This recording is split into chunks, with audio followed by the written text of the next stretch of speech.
and the helicopter. Inspirational stories as we prepare for another landing on the red planet. Back to you, Raquel. Thanks, Marina. Let's give a shout out to the students around the nation learning about Perseverance's mission to Mars with their teachers. We're happy you're with us on this exciting day.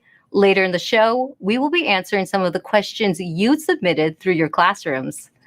Landing on Mars is complex. The team will be calling out milestones as they happen.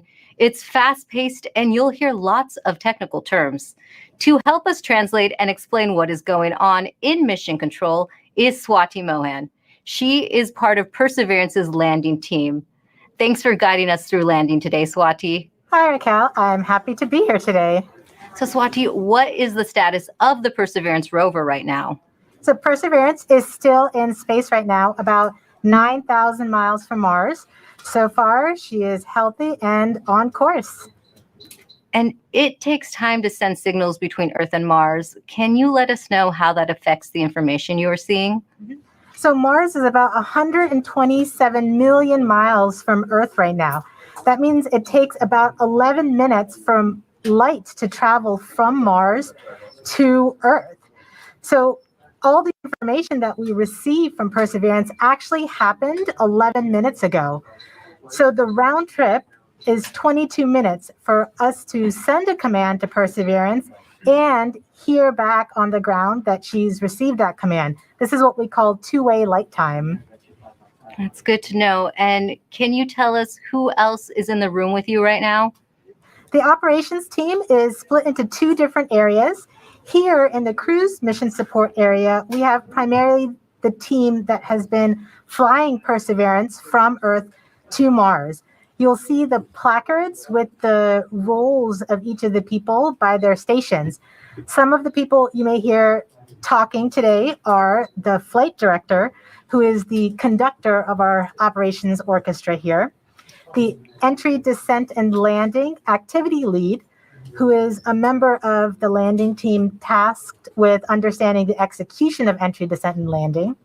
And then also the telecommunications and entry, descent, and landing communications engineers who will be monitoring the signal from Perseverance through the different paths that we have. Upstairs, in what we call the war room, we have almost the entire entry, descent, and landing operations team. And then across the hall from them, we have the surface mission control room where the surface operations team is ready and waiting to take over as soon as Perseverance's wheels touch the ground. And you have been part of this mission for years now. Can you tell us what have you been working on?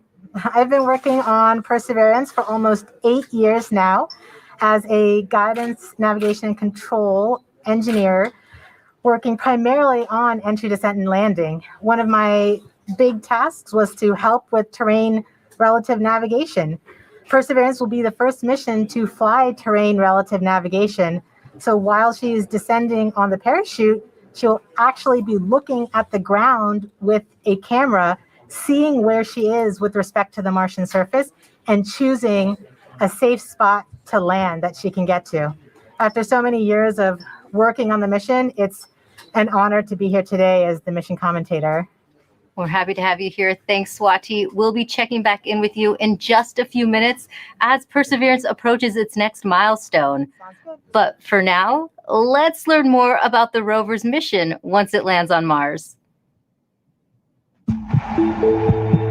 Mars is the closest place that we can reach with robotic exploration that we think had a really good chance of having ancient life. The Perseverance rover will land at a location called Jezero Crater.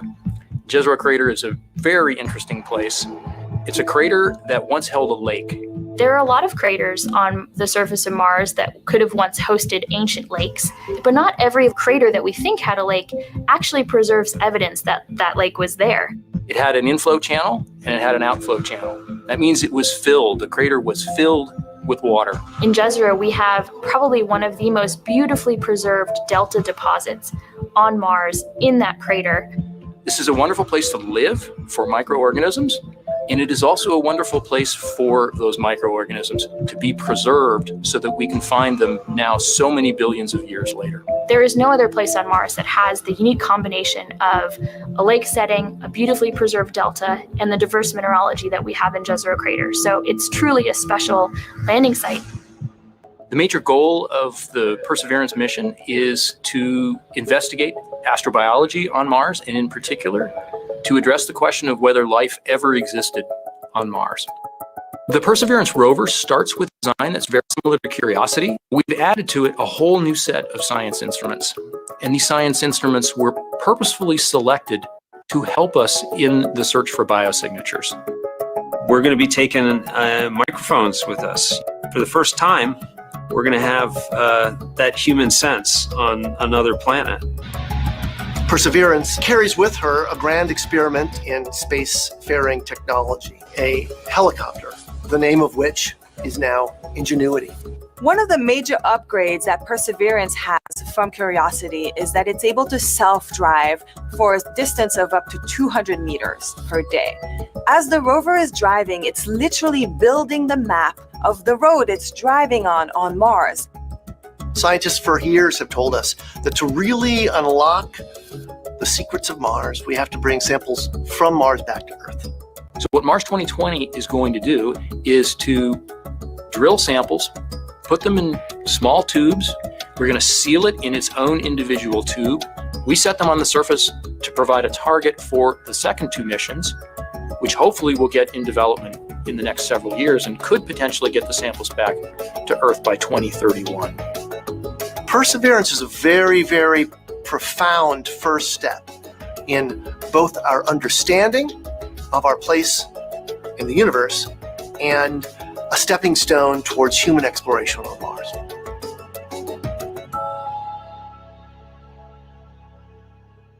You are watching live Mars landing commentary, and Perseverance is about to reach another important milestone. Swati, can you tell us what is happening? We are at a milestone where the operations team determines whether they're ready to turn off the transmitter to Perseverance. Turning off the transmitter is like taking your hands off of the wheel. At this point forward, Perseverance would be on her own to execute entry, descent, and landing over 500,000 lines of code. Let's listen in. Okay, all stations, we are ready for the transmitter off pole. ACS, are you go? ACS, are you go? ACS is go. Phase 2. Phase 2 is go. Activity. Activity is go. Uplink lead. Go. System. EDL com. Go. Telecom 1. Go. Telecom 2. Telecoms go. GDS 1. Go. GDS 2. Go. Fault protection. Go. Power. Go. Avionics. Go. Thermal. Go. Flight software. Flight software go. Data management. Go. Propulsion. Go. Art lead. Go. Team chief. Go. ACE. Go. Launch cruise phase lead. Go. Deputy mission. Go. EDL phase lead. Go. Mission assurance. Mission assurance is go. Chief engineer. Chief is go. Project manager. Project go. Mission manager. All stations are go for transmitter off. Copy flight, go for transmitter off. There you have it, Raquel. We have deemed Perseverance ready to execute entry, descent, and landing on her own.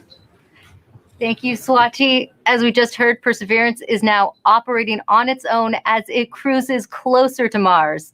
To help explain what this mission means for the agency is NASA's Associate Administrator, Thomas Zurbuchen. Thomas, this is our 5th rover sent to Mars since 1997.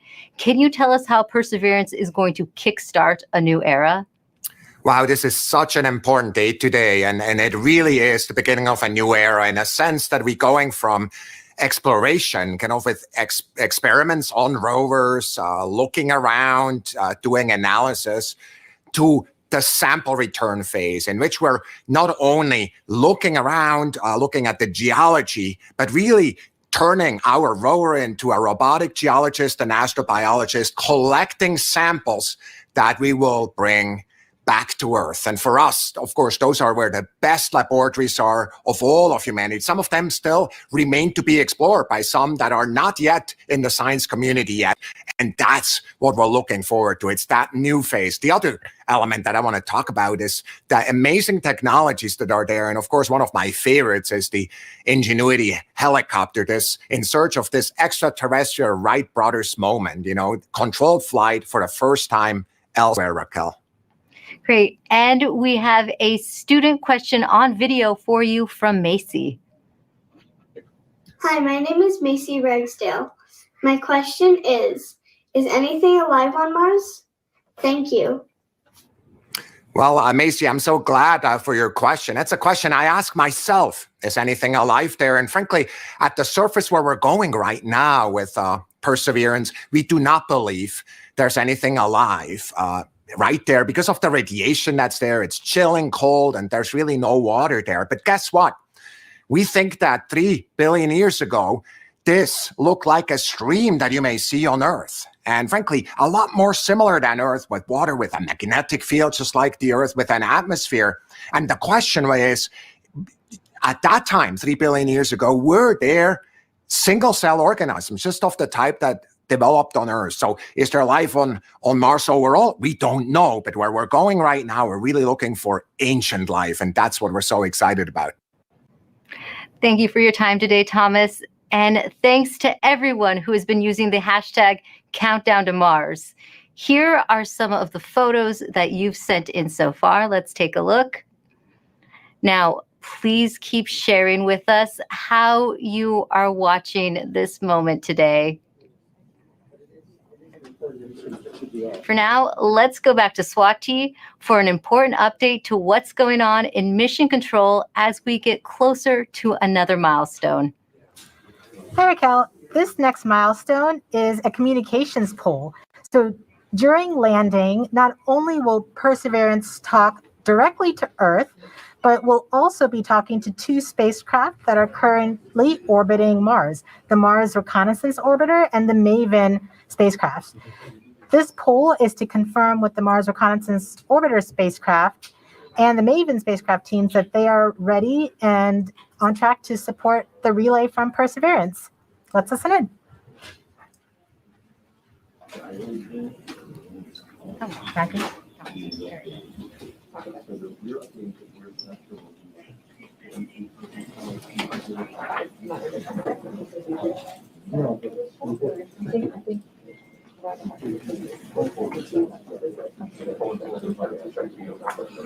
EDL conflict. Right. You perform the and readiness of the orbiters. We have performed the voice check and the readiness poll and can confirm that MRO, MAVEN, EDA, Radio Science 1 and 2, UHF, DTE, DSN, and EDL GDS are all ready to support. Copy, EDL com.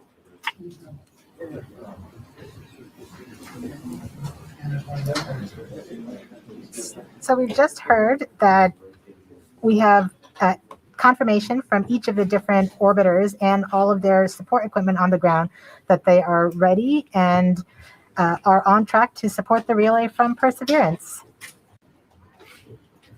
Great. Thank you, Swati. And we just heard that communications readiness poll, which means we are ready to relay the data Perseverance will send to get a better idea of what the rover looks like as it approaches Mars.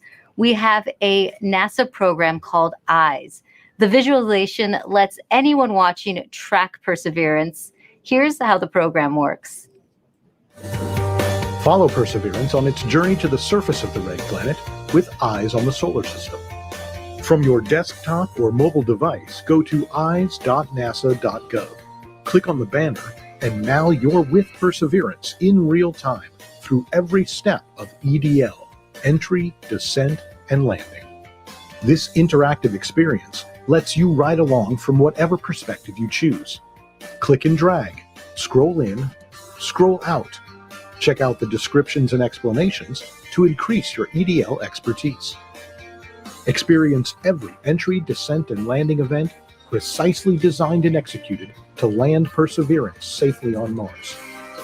The EYES experience is based on predictive data, but during this broadcast, you'll see a different visualization called Ranger, and it's based on the real communication the team in Mission Control receives from Perseverance in near real time.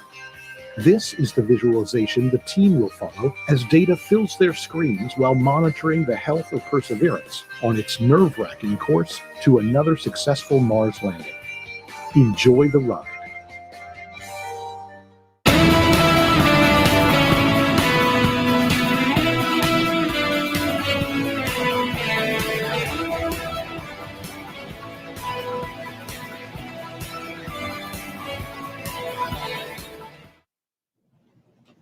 You are watching live Mars landing commentary. Stepping outside Mission Control to talk to us is Perseverance system engineer, Matt Smith. Thanks for joining us today, Matt. Hey, Raquel. Well, coming from Mission Control, we are going to hear terms related to landing. Can you help us understand what some of them mean? Sure, definitely. One thing you'll hear a lot about is telemetry. So telemetry is just our way of talking about data that's coming from the spacecraft and telling us important things like temperatures on the vehicle, pressure, how much fuel we have left, and other things that we need to understand for the health and safety of the vehicle. You'll also hear the word nominal, hopefully. Nominal means everything is expected, everything is okay, we're good to go. You'll hear also a lot about velocity and deceleration. So velocity is just our speed combined with the direction we're going. And deceleration is our slowing velocity. So we're coming in at over 12,000 miles per hour, and we're going to slow down to a nice, comfortable 2 miles per hour at landing. And that's our deceleration. Speaking of landing, you may hear a couple important terms at landing itself.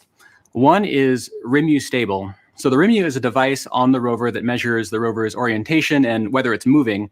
So we want a nice stable landing spot without any motion. You'll also hear UHF stable, hopefully.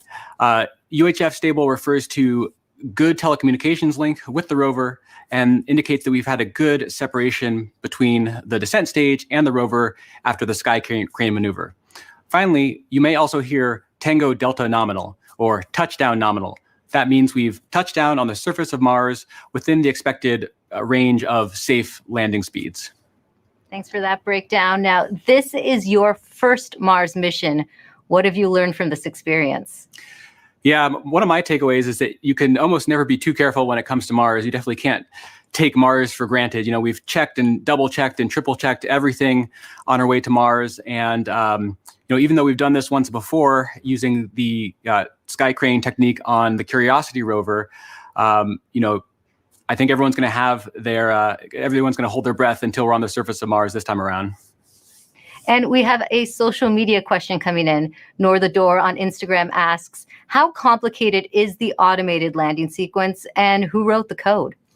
Yeah, it's quite complicated. The automated landing software needs to do literally hundreds of things all on its own, just right with sub-second timing accuracy. And it's the result of many hundreds of people over many years, stretching all the way back to Curiosity and then improved for the Perseverance landing today at Jezero Crater. Great. Thanks for your time today, Matt, and good luck. Thanks. Now, landing on Mars is hard. Landing on Mars during a pandemic is even harder. The team behind the Perseverance rover faced one of its biggest challenges when the coronavirus pandemic struck. Here's how they kept the mission going.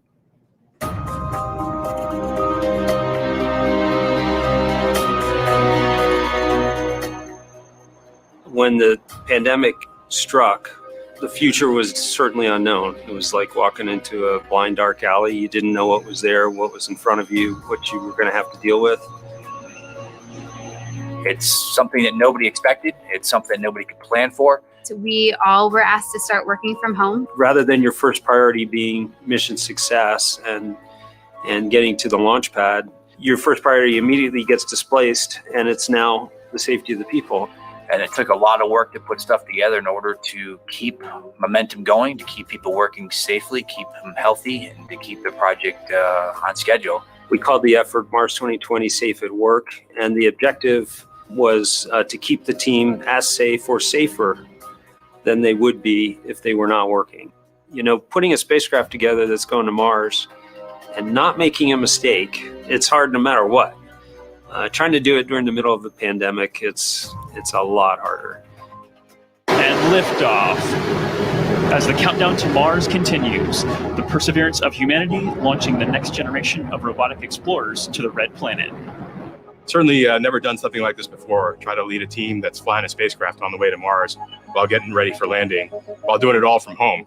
There's no doubt that working in isolation, not virtual isolation, but in physical isolation from everyone else, is a challenge. We had to rethink and redesign what it meant to operate a spacecraft in flight when we couldn't all be in the same room in mission control, seeing the data come down from Perseverance. It was a major change going to that, looking at everyone on a screen instead of in person. Because of the pandemic, you can't, just pop over your cubicle wall and talk to the person next to you. It's definitely been a challenge to figure out how to communicate and get everything done remotely, but we've managed to make it work. We are explorers. Our job is to go into the unknown. And this is just another example of the unknown.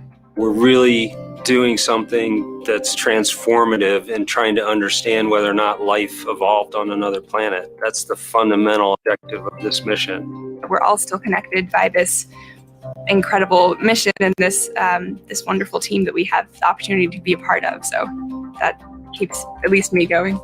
Pretty much everybody that I've talked to that's associated with the mission has said the same thing, which is you could not have come up with a better name than Perseverance.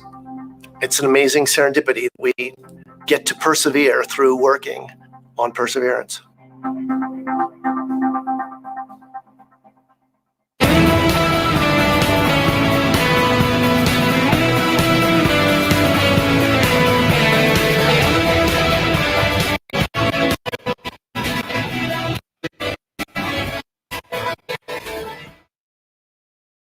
Joining us now is Perseverance Deputy Project Manager, Matt Wallace. Matt, just how ambitious is this mission, and how does this team stay on track with unexpected challenges like the pandemic?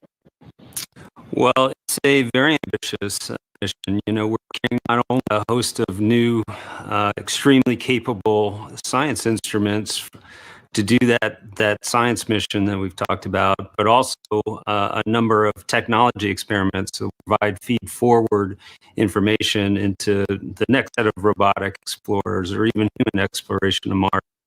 So there's a lot for us to do. We look a lot like Curiosity, but in fact, we're carrying 50% more payload down to the surface of Mars. And so it's been a big challenge. And it was particularly challenging when the pandemic struck. It came at a critical time in our processing. We were just months away from launching. We're trying to essentially get the spacecraft assembled, do the final tests. We did not have a lot of margin in our schedule. Our focus just entirely shifted from that to keeping the team safe and keeping their families safe. And we had to do that quickly, to make the adjustment quickly. I think, we got through it with a lot of help. A lot of people stepped up to make it happen. The team was tenacious, and we managed to get it launched and fly it to Mars. Thanks to a lot of help. And Matt, just how large is the team that worked on Perseverance? It's a big team. A couple thousand people here just at JPL, in fact, have worked on the mission. And then almost every other NASA center has contributed in some significant and critical way as well. We have over 1,000 industry partners that have provided hardware into this mission from 44 different states, 60 different cities. And of course, we have international contributions from Europe and many other international providers as well. So it's a big team. It's taken a lot of people to get us to where we're at. That is a big team. This is the most difficult landing site ever attempted. Now, why do you think Perseverance is ready to land in Jezero crater now? Jezero is tough. I mean, it's scientifically fascinating because it's got a lot of things like craters and rock fields and cliffs and sand dunes and that sort of thing, which are great for the science community. That's exactly the type of features they're looking for to learn more about Mars. But they're all landing hazards for us. And so we've had to add new technology to relevant navigation, which is the ability essentially to divert away from hazards. But we have taken this system through the same types of paces that we have in previous missions. We've used the same techniques, the same best practices for engineering verification. And in many cases, we've used the same people. This, in fact, is my fifth Mars rover mission, and I'm not alone. There's other people on the project in the same situation. So, the team has given it everything they've gotten to put it all out there and to make this successful. And I think we're ready. Thanks, Matt, and good luck on your fifth mission. Thank you very much. Well, Jezero crater is a location on Mars that has intrigued scientists for years. Let's head over to Marina to learn more about the science goals of the mission. That's right, Raquel. Here to explain why we want to go there is Deputy Project Scientist Katie Stack Morgan. Welcome, Katie. Thanks, Marina. Glad to be here. Now, Perseverance is landing on Mars at the Jezero crater. Why is it that you and the team chose this particular area? Yeah, so scientists believe Jezero crater is one of the best places on Mars and possibly the entire solar system to look for signs of ancient life.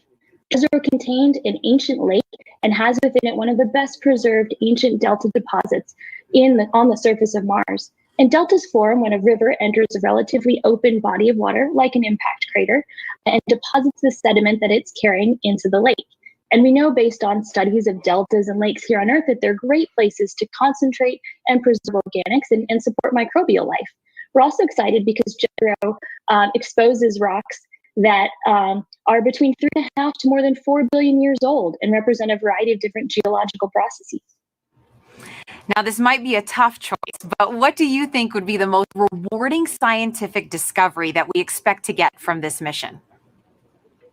Yes, hands down, I think the most rewarding discovery I think we could make with Perseverance would be finding a truly compelling ancient biosignature on Mars. The rocks in and around Jezero crater record a period of time when life first arose in the solar system, and we have the opportunity with Perseverance to study the evolution of the planet from a once habitable world likely capable of supporting ancient life to the cold, barren planet we know Mars is today. And why do you think, Katie, it's so important to find out if there really is or was ancient life on Mars? Well, the question of whether there's life beyond Earth is one of the most fundamental and essential questions we can ask. And our ability to ask this question and develop the scientific investigations and technology to answer it is one of the things that make us as a species so unique. And based on everything we know about Mars in the past, it absolutely should have been capable of supporting ancient life. So we can find out an answer to the question, where there were habitable environments, was there life? And studying the possible emergence of life on ancient Mars can also help us better understand the conditions that led to life on our own planet. That's so fascinating, Katie. Now we're going to take a question from a student, Vara. Hi, I am Vara, and my question is, why was Mars able to sustain lakes and rivers ages ago, but cannot now? Isn't it cold enough to make water, and isn't it always? Thank you. Yeah, that is such a great question. And one of the things that protects our atmosphere here on Earth and allows liquid water to be stable on our own planet is the fact that we have a magnetic field protecting that atmosphere. We think that Mars lost its magnetic field way back billions of years ago and left the atmosphere exposed to things like solar winds and cosmic rays that basically blew that atmosphere away. And once that happened, liquid water wasn't stable on the surface of Mars anymore. It was too cold and the pressure was too low. And so now Mars is not capable of supporting liquid water and likely not capable of supporting life at its surface. Well, thank you so much to Vara for that great question. And a big shout out to all the kids that are watching out there today. And thank you so much to you, Katie, for joining us. That was so great. Thank you. Now sending it back over to you, Raquel.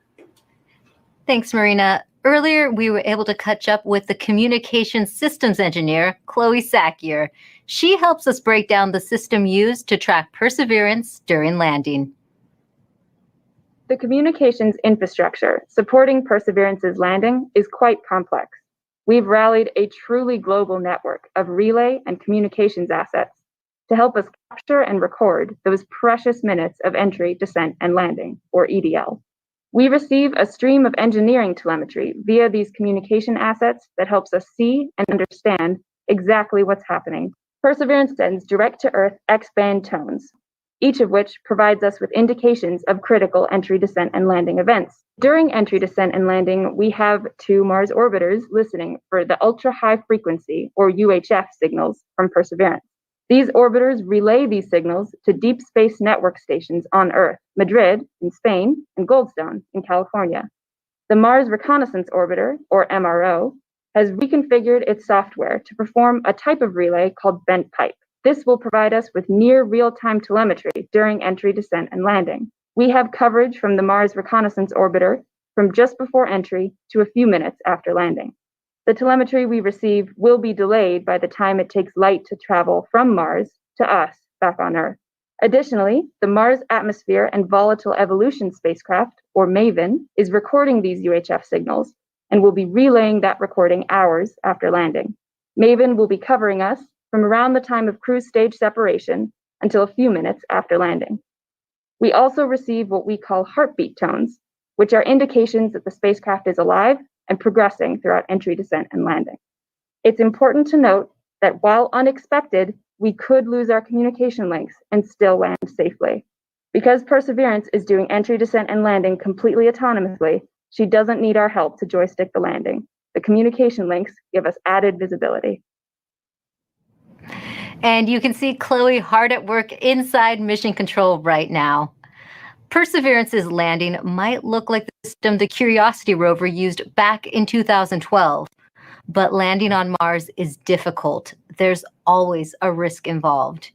Here's what needs to happen for Perseverance to touch down safely in Jezero Crater. After landing. In 2012. Nothing can be taken for granted when you get to but Mars. landing There's on a lot Mars, of things we just don't know.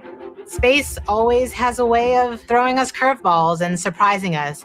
I mean, until we get the data that says we're on the ground safely, I'm going to be worried that we're not going to make it.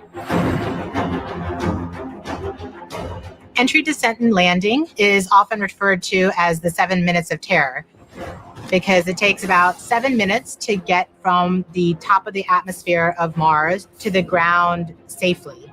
The spacecraft has to do all of this by itself. There are many things that have to go right to get Perseverance onto the ground safely. There's a lot counting on this. This is the first leg of our sample return relay race. There's a lot of work on the line. Starting about 10 minutes before atmospheric entry, we get rid of really the spacecraft part of the rover that's been supporting us. We come screaming in to the Martian atmosphere at 12 to 13,000 miles per hour. And the heat shield is what dissipates all that initial energy through friction. The vehicle will continue actually flying itself through the atmosphere. It's sort of like a transforming vehicle that went from spacecraft and now it's kind of like an aircraft actively guiding itself. When we're going slow enough, we deploy a parachute. It's the biggest supersonic parachute we've ever sent to another planet. It's critical for slowing down the vehicle. Perseverance's entry, descent, and landing borrows heavily from that of Curiosity. But fundamentally, Perseverance is a different rover. She's bigger, she has different instruments. We've added a lot of smarts on the inside to make it more capable so that it can deal with the landing site that we've given. The science team identified Jezero Crater as basically an ancient lake bed and one of the most promising places to look for evidence of ancient microbial life and to collect samples for future return to Earth.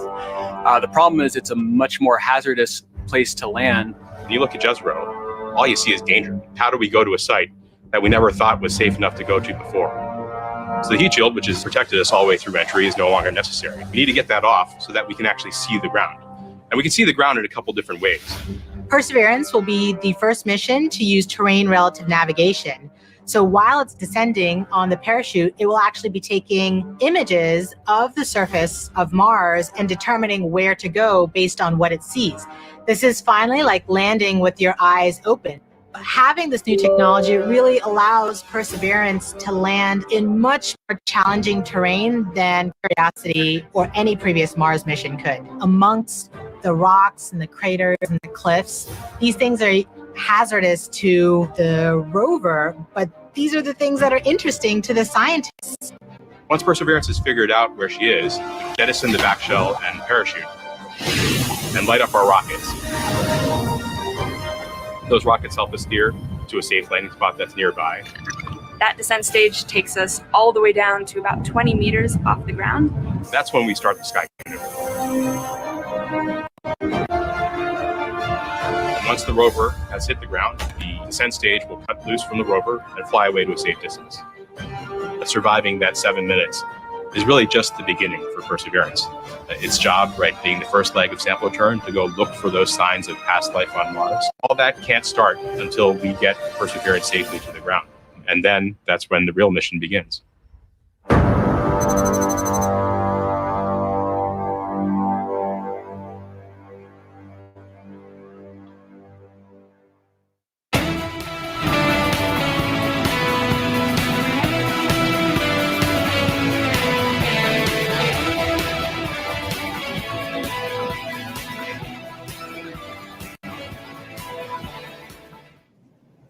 With us now is Al Chen. He is Perseverance's entry, descent, and landing lead. Al, you were part of the Curiosity rover landing. Does it get any easier the second time around? It absolutely does not, especially when considering we're trying to land the biggest, heaviest, and most complex rover we've ever built at the most dangerous landing site we've ever attempted. Jezero may look great and promising from a science perspective, but it's absolutely treacherous for landing. There's a cliff wall that's about 200 feet tall that runs right through the middle of the landing site.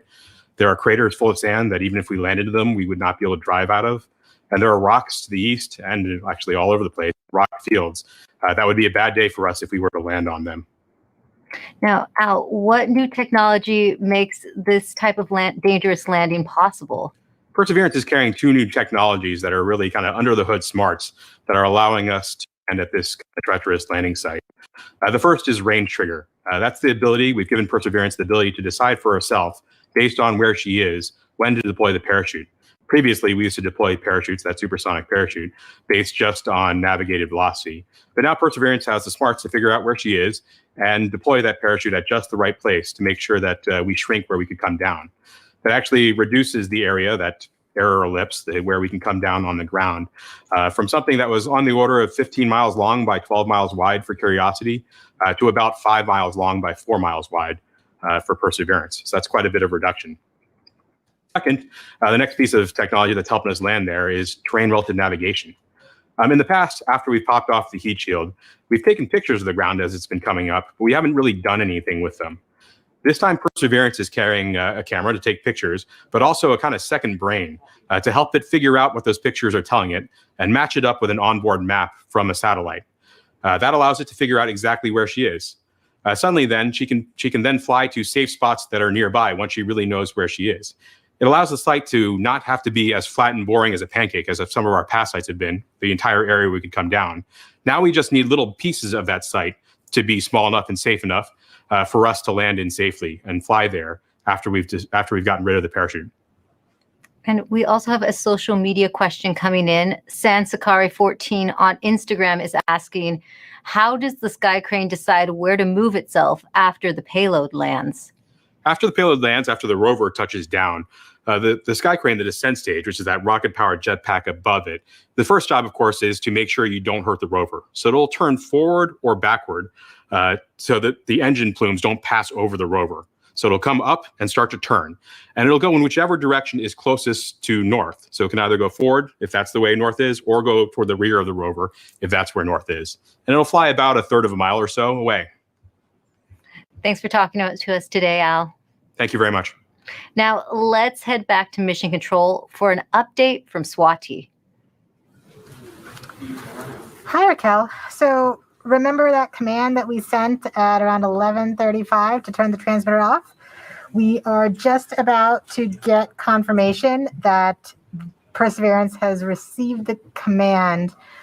The command took 11 minutes to go to Perseverance, and then the reply took 11 minutes to get back from Perseverance to the ground. So we should hear any second now that we have officially turned off the transmitter.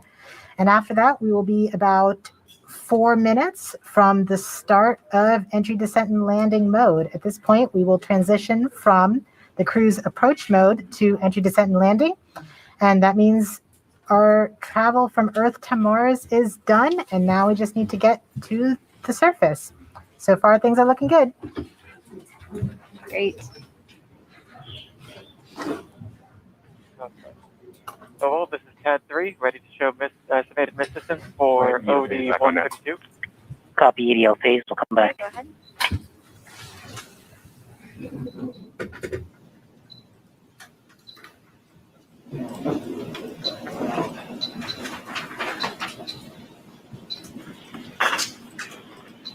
Flight Ace. Go Ace. Our tracking stations have all confirmed the results of the transmitter drive off and in lock one way. Copy Ace. GDS flight. Flight GDS. At this time, I'd like to disable the alarms before EDL main. So please disable all the alarm files and start a new downlink session. Copy that. ECP. Copy that. Proceeding now.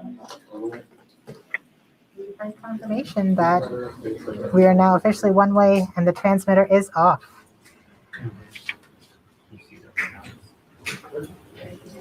Rover mission has helped shape the other, starting with the landing of the Pathfinder more than 20 years ago, leading up to where we are today with Perseverance. Perseverance Deputy Project Manager Jennifer Trosper has worked on every Mars rover mission, and she joins us now. Jennifer, how does Perseverance fit into the history of exploring Mars? Thanks, Raquel. It's great to be here. Well, Perseverance is NASA's 5th rover on Mars, and I've had the privilege of working on every one of them. And the very first rover was the Sojourner rover we sent in 1997, and it was the size of a microwave oven. And even at that small size, Sojourner was able to transform the way that we explore Mars, from stationary landers to small roving robots that go from place to place, just like a geologist would on Earth. So once we had that roving capability, then we sent our twin rovers Spirit and Opportunity. Spirit and Opportunity were tasked with finding evidence of ancient water on Mars. Now they did. They're great explorers, and both of them found ample evidence that water had once existed on the surface of Mars. But we had a question. Another question then was, Mars ever habitable if water had been there? And that's when we sent Curiosity. Now, Curiosity was a major upgrade to our rover fleet. She's the size of a small car. She landed with the Sky Crane system instead of airbags. And she also carries along her own sample analytics lab, and she's still operating today. And during her exploration, she has found evidence of a habitable environment in an ancient lake bed on Mars. So now we're sending Perseverance. Perseverance is tasked with answering the question and looking for evidence of ancient microbial life on Mars. And in order to do this, she has to be the smartest and most capable rover we've ever sent. Speaking of Perseverance, can you tell us more about how Perseverance is smarter than its predecessors? Yes, we've made a lot of upgrades to help her along with the surface mission. One of them is for her autonomous traverse capability. When I say autonomous traverse, I mean we tell her where we want her to end up, and she has to figure out the safe and best way to get there. In order to do that, she uses her cameras, algorithms, a computer. So we've given her another computer, we've upgraded the cameras, and we've upgraded the algorithms. Now she drives 3 times as fast as Curiosity could drive in this autonomous traverse mode. In fact, her average daily distance for driving, about 200 meters, is close to the maximum distance any rover has ever driven in a day on Mars. So she's fast. Another thing that we've done, which is the most significant upgrade that we've made, is the sample caching system itself. Curiosity has a robotic arm, like Perseverance has a robotic arm, but on the end of Perseverance's robotic arm is a coring drill that will go and take rock cores, transfer them into sample tubes and into the rover, where another robotic arm will take those tubes, will seal them and store them, and eventually drop them on the surface of Mars for future return to Earth. Great. And we also have a social media question about Perseverance. Erica AS on Instagram wants to know what the wheels of the rover are made out of. Great question. Well, you may think we make them out of some material you've never heard of. It turns out they're made of aluminum. Now, Perseverance's wheels are a little thicker than Curiosity's, but they're actually both made out of aluminum. And one more question for you. Can you tell us more about the importance of where you are right now in the building? Yes, I am above, on the second floor, above the cruise mission support area that you've been watching. And this is the surface mission support area. So as soon as Perseverance lands, all commands, this room will take over. It will become headquarters for operating Perseverance on Mars. Thanks for taking the time to talk to us today, Jennifer. Thank you. Now, we now know Perseverance's place in history. Let's take an up-close look at the rover with Mars 2020 System Testbed Engineer, Elio Morillo. Thank you, Raquel. I'm standing in front of the Mars 2020 Perseverance scaled model. As you can tell, this vehicle is about the size of a Mini Cooper. These wheels are obviously black here and they look like rubber, but they're actually fully made of metal. These wheels are designed to allow us to climb over obstacles and of course climb over hills and minimize the amount of slipping once we're traversing on the surface of Mars. Here in the front of the rover, we have the sample caching system. And of course, at the very front end of this is the robotic arm, which this entire system is arguably the most complex robotic system we've ever sent outside of Earth. Here at the tip of the arm, we have a turret which contains a suite of instruments along with some drills and coring capabilities that will allow us to do contact science once we get to the surface of Mars. Not only that, this robotic system is equipped to collect samples about the size of a piece of chalk that then eventually will be stored inside of the vehicle and dropped off in a later location so that an eventual mission can go and return these samples to Earth, something we've never done in the past. Here in the front, we have the remote sensing mast. Something of note is that this mechanism is going to be stowed upon the touchdown on the surface of Mars. And one of the first critical activities we do is deploy this mechanism. This mechanism includes several cameras that are going to give us some of the most breathtaking images we've ever taken on Mars. Along with that, we have some lasers as well as a spectrometer. They're going to allow us to do some remote science. Here you see some of these extrusions that are part of a larger weather suite of instruments that will allow us to characterize the local climate around Perseverance. So that's a quick tour of the rover, but I got to get back to work. So back to you.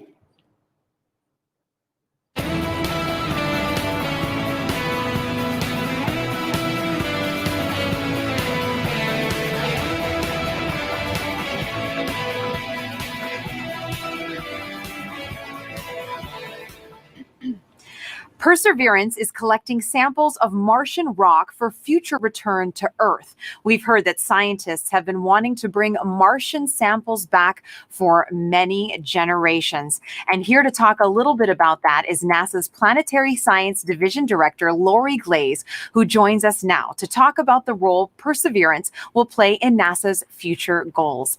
Welcome, Lori. Hi.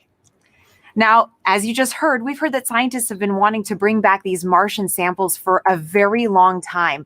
Why do we need to bring them back? That's really a great question.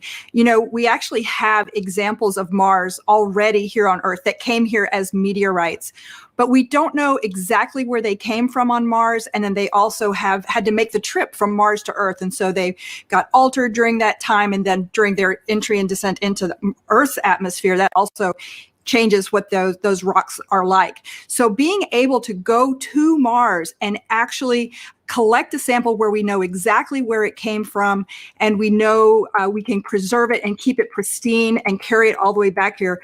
This will be incredibly important to help us answer questions about the geologic history of Mars, understanding how it formed and evolved, and also really important questions about whether or not life actually existed on Mars 3.5 billion years ago, and whether that life, if it existed, has been preserved in the surface of Mars. Now, Lori, these sample tubes that Perseverance is going to be collecting, they're the cleanest things ever created on Earth. Tell me a little bit about that. Oh my goodness. We worked so hard. The team here at JPL is absolutely incredible to assure that those sample tubes are incredibly clean. One of the main goals of this mission is to be able to detect if there's actual life that's preserved, ancient life preserved in those rocks, in those samples. And we definitely don't want to be carrying, our own DNA off to Mars and then bring it back here to confuse our scientists when they're trying to study those samples. So it is an incredibly clean set of equipment that's been sent there. As you said, the cleanest thing we've ever sent into space. Now, this is a very complicated campaign. Can you break down for us how it's going to work and if there's any international partners working with us? You are correct. The Mars sample return campaign is incredibly complex. In fact, it's probably the most challenging thing we've ever tried to do. But we're definitely not going to try and do it alone. We have great partners with the European Space Agency. And the way this campaign is going to work, well, Perseverance is the first step. Chapter 1 is going to Mars and collecting the samples. Chapter 2 is going to be a sample return lander that we hope to launch in around 2026 to 2028. And that lander, it'll be an American lander carrying a fetch rover that's provided by European Space Agency. And that little fetch rover will drive out and pick up the samples that Perseverance left on the surface of Mars. And the fetch rover will bring them back and load them into a rocket that we call the Mars Ascent Vehicle, which will be the first ever launch from another planet. And it will launch those samples into orbit around Mars. In the meantime, the European Space Agency will have an orbiter that's in orbit around Mars that can rendezvous and capture those samples and then bring them back to Earth for us to study back here in our amazing laboratories. A lot of firsts, it sounds like, Lori. And another first, how is Perseverance and the Mars sample return mission going to help the future human exploration of Mars? I'm so glad you asked that. I think we're going to get a lot of great information from Mars sample return with, again, being able to land the heaviest payload we've ever landed on Mars will be that sample return lander. That's critical to us learning how to land humans on Mars. And then we are definitely going to want to be able to launch the humans back off of Mars. So that Mars Ascent Vehicle is going to be critical, that first step of the first launch from another planet. So exciting, Lori. And speaking about the Mars generation, we're now going to take a student question for you from Livia. Hi, my name is Livia, and my question is, what made you want to study Mars, and why are you working so hard and willing to wait so long for a sample? Thank you. Oh, Olivia, that is such a great question. And I enjoy Mars just because it can tell us so much about how our solar system formed and evolved. All of the planets can tell us different parts of that story, and Mars is a really key piece of that. And one of the main reasons we're willing to wait so long to get the sample back is that we've got great new scientists that are all about your age, and in about 10 or 15 or 20 years, you'll be the generation that's get to work with these samples. When they come back, you will be the scientists and engineers that will be the next generation to change how we think about Mars and how we think about life in the solar system. That was a great question, Lori. Reach for the stars, future little scientists and engineers. Thank you so much for joining us here today, Lori. It's my pleasure. Thanks. Back to you, Raquel, for another mission update. Thanks, Marina. The cruise team for Perseverance controls the rover on its way to Mars. And moments ago, they handed it over to the landing team. And it looks like team leaders in mission control are about to talk to both teams. So let's listen in. The CBM change, as I mentioned previously, is to the EDL reserve to a non-coherent route. Activity. Copy flight. EDL phase, go ahead. I'd like to see pep talk, I guess, to the team.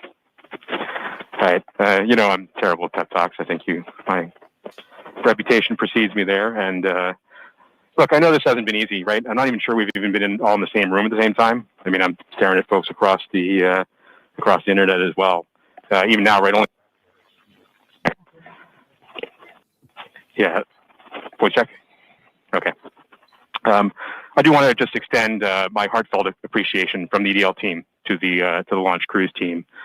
You've done everything we've asked for, right? I mean, you've battled anomalies, you've dealt with Cephis, you've done everything. You delivered a healthy spacecraft to the place that we want to go, and she's right on target, right? We did the last maneuver literally 2 months ago, right? This is pretty incredible, in my opinion. And she's armed with the right information to help us land. Doing the parameter update last night, we're ready to roll. You've done everything right. And you've put up with us too, right? You've put up with our eccentricities and the things we like to do in EDL land. So I very much appreciate that. So you all should sleep in on Friday since you guys have earned it. Thanks for literally and figuratively putting us in the right position to succeed. And let's land on Mars together. Copy EDL phase. And as flight director, I also would like to thank the whole team, cruise ops, EDL ops, EDL team, and the surface ops as well.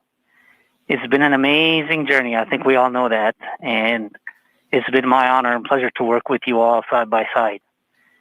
And your tireless efforts and endurance in the face of our challenges has been truly, truly inspiring. So kudos to you. Mission, would you like to say something? Yeah, just echoing the same words that Al and Magdi have mentioned. You guys have overcome great obstacles in the last 6.5 months, and it started with an earthquake in this room on launch day at L-20 minutes. So I can't be more proud than all of the achievements that you guys have pulled off in the last 6.5 months. Whatever happens in the next hour and a half, you can be proud of the achievements that you've accomplished so far. I look forward to seeing you on the other side. And I only wish that the rest of our team could be sharing this moment with us. This is a very unusual event.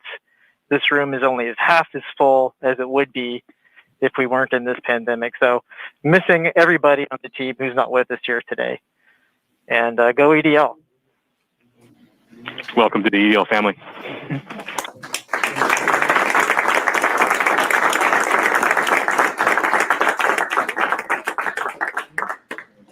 And with that, Godspeed Perseverance.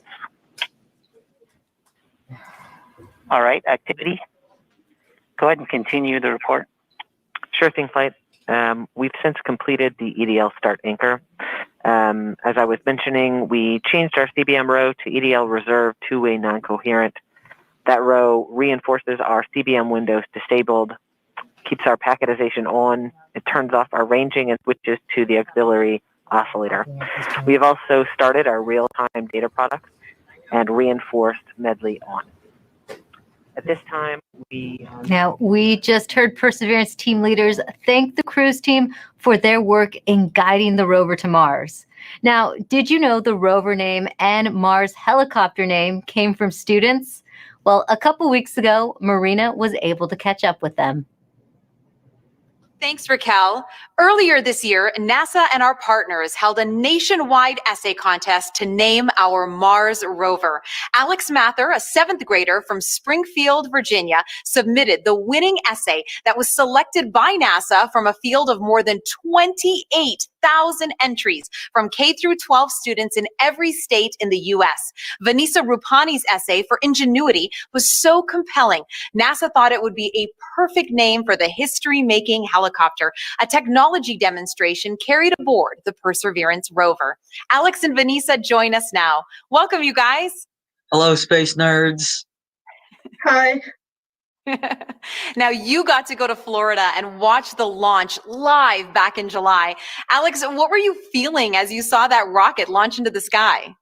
I read a log of books written by astronauts, and every single one of them always talks about the raw power behind the space launch. And I definitely feel like watching the launch invoked that sense of of, well, inspiration mixed with anticipation, along with that rumble in my chest. That's very inspirational. And I'm sure that you have had many conversations with your classmates since this all began. Now, what kind of questions have they asked you? I got some people asking me about what this helicopter is, what this rover is, what are they actually going to do. So I love that this whole experience sparked a greater interest in the mission in my community. Why do you think it's so important for kids to be inspired by space exploration? Because space is the future, and kids are the future.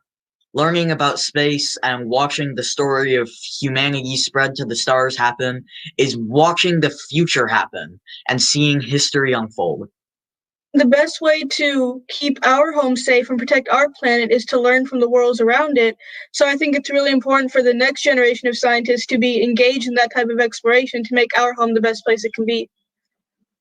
Now, speaking of the future, what has your life been like since naming the rover and helicopter? Has it sparked any future aspirations for the two of you? Oh man, I am currently applying to a science and technology school for high school. Hoping for a NASA internship sometime along the way, with my ultimate goal being to join the incredible team of scientists and engineers who are about to make this happen. This whole experience has definitely shown me that I want to go into the space industry. I came home from Florida, did all my college applications, and checked aerospace engineering on all the boxes. I mean, the whole time we were there, I was thinking, why would anyone want to do anything else? So true. And the best of luck to both of you. Thank you so much for joining us here today, Alex and Vanessa. Thank you for having us. Thank you so much. I had a great time. Now, your essays, as well as the top 155 finalist essays, are riding on the Perseverance rover, along with nearly 11 million of the names from all over the world that were submitted before launch. And if you miss the chance to get your name on Perseverance, then you will get another chance to reserve a spot on the next mission to Mars. So make sure that you sign up now at mars.nasa.gov for your boarding pass. As virtual celebrations are happening all over the globe, let's take a look at some of your submissions on our social channels, showing us how you're celebrating the Perseverance landing right now. And remember to hashtag countdown to Mars and send those in. We would love to show them off. Look at these kids. They are getting so excited. Everyone's watching it. A lot of classrooms are watching it. Oh, and great. Someone did a Lego version of Perseverance, which is awesome. It looks fantastic. We love getting all your pictures out there. We've gotten a lot of artwork from kids, which has been great. I know I have a 9-year-old John at home, and he loves to draw the rover. And look at that. That is awesome. That's better than anything I could bake, that's for sure. Perseverance in a cake. That looks so great. Delicious. I want to get into that. Another great send-in from David Bowie Reel. Thank you so much for your submissions. Remember, hashtag countdown to Mars. We love to see how you're celebrating. Now, you might know our next guest from shows like Emily's Wonder Lab. Joining me now is Emily Calandrelli. Thank you so much for being here with us today. Hi, thanks so much for having me. Now, you are very passionate about getting kids interested in science and space exploration. Why do you think kids are so excited about space? Well, I know the reason I'm excited about space, and I think it's the same reason that many others are excited about space, and it's that the people in the space industry work to answer two of the biggest questions that humans have ever asked. Are we alone in the universe, and where did we all come from? And by sending a rover to Mars, we are gaining evidence for the answers to these questions, more evidence than we ever had before, and I think that's so exciting. It is, and I know you get loads of interesting questions from kids. Have you gotten any about Mars specifically? Oh my gosh, yes. Everybody loves Mars. It's in movies and books and TV shows, and everybody loves Mars. So one of the things that I get asked a lot is that, it's called the red planet. Why is it red? Well, it's red because it's literally rusty. The top layer of soil on Mars has iron oxide in it, or rust, and rust has that brownish red color. So it's red because it's rusty. And also because it's red, they ask, Is it red hot? Is it really hot on Mars? And well, no, actually, it's colder than the Earth. It's farther away from the sun. So as you would imagine, it's a little bit colder than the Earth. It also has a really thin atmosphere. So the heat that it does have, it has a hard time keeping in. And so it's a little bit colder. But then I also get asked, what would I weigh on Mars? That's a really fun question. So on Mars, it's a little bit smaller than the Earth, so the gravity there is weaker. It's about 3/8 the gravity that we have here on Earth. So if you weighed 100 pounds here on Earth, you'd weigh 38 pounds on Mars, or 100 kilograms here on Earth, 38 kilograms on Mars. Those are all super fun. I think even some adults want to know the answers to those questions, Emily. Now, why do you think it's so important to educate kids about science and give them that great foundation? Well, science is the language of nature, and learning about science and learning how to think like a scientist means you are learning how to systematically seek out truth in the world. You are learning the scientific method, you're learning how to be a critical thinker, and honestly, those skills are great for whatever you end up wanting to do in life. True. If you want to be a scientist or an opera singer, that holds true. And what are you most excited about today? I mean, humans are launching a robot to Mars. That doesn't happen every day. I think in all of the hecticness that is going on today and all of the nerves, I just hope everyone can take a moment to sit back and remember that we live in a time when humans have the ability to send a robot to another planet. And that's so cool to me. It is very cool, Emily. Take a deep breath. Thanks for joining us here. Thanks for having me. Sending it back to you now, Raquel. Thanks, Marina. We are offering lots of ways to ride along with us to Mars. Now put yourself right into the action now with our Perseverance photo booth. You can pose next to the rover, place yourself in our mission control, and even see what you might look like taking a selfie on the red planet. There, you'll also have a chance to sign up to send your name to Mars on NASA's next flight to the red planet. It's all available at go.nasa.gov/Mars 2020 Toolkit. And joining us now is JPL Chief Engineer and landing veteran Rob Manning. He will be breaking down key moments coming up, and very few people know more about landing on Mars than Rob, going back to the Pathfinder mission in 1997. Thanks for joining us today, Rob. Thank you very much, Rick, for having me here. And what a wonderful experience. What a wonderful day for a beautiful day in California. We're just also excited here, anxious, worried, but very hopeful. Rob, I have a question for you. There is a landing tradition at JPL that involves eating peanuts for good luck. Can you tell us how did that start? Yes, it started in the mid-1960s. What happened was we had a series of missions that had failures. The Ranger program in the early 1960s, one after another, failed. And what happened was one day, a fellow by the name of Dick Wallace on Ranger number 7, on the 7th attempt,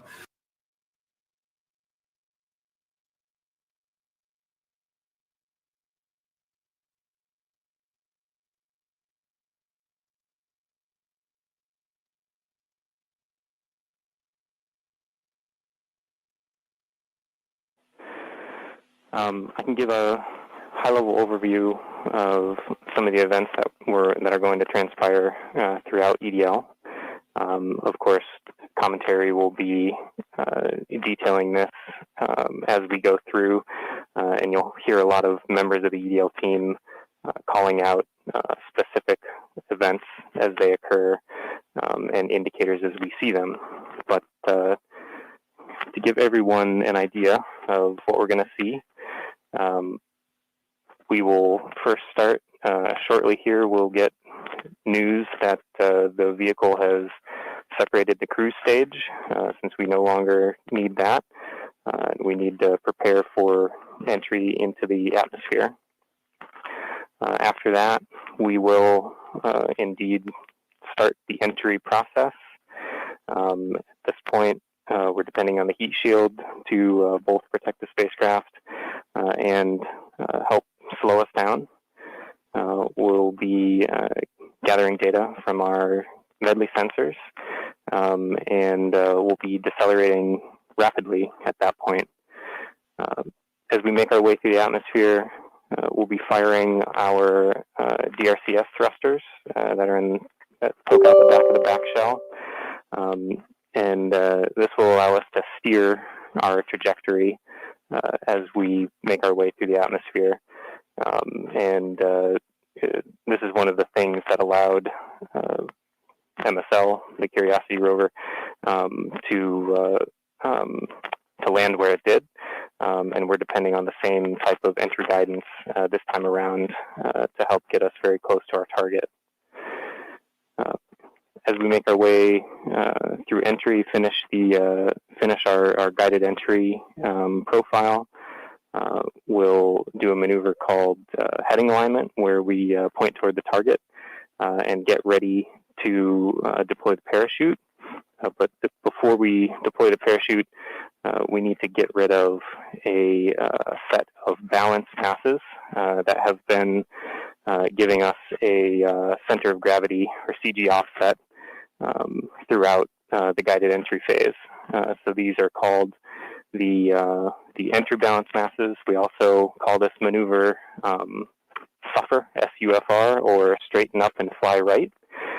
So we'll go ahead and eject those masses when we get a trigger from the GNC system telling us that we're at the appropriate range to the target to do so. As soon as we deploy those, we will no longer have a CG offset, and we'll be ready to deploy the parachute 17 seconds later.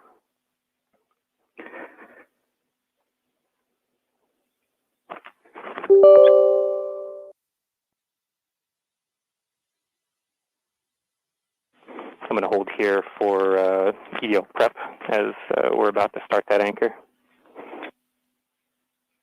Copy phase 2. And activity, please call that out when it's ready. Copy flight.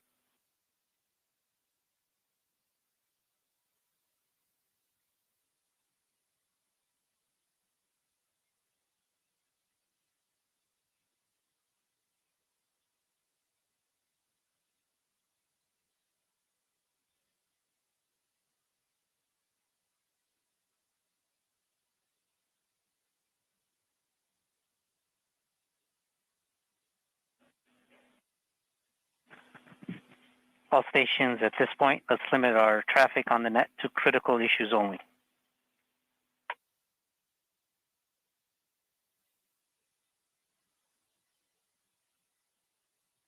Flight EDLCOM.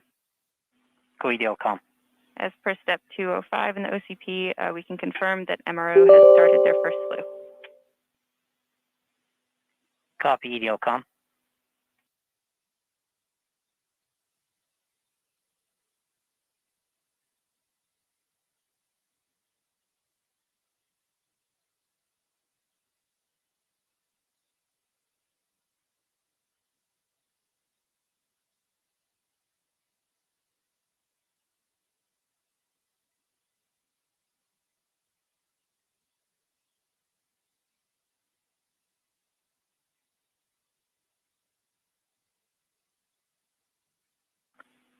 The EDL prep anchor has begun.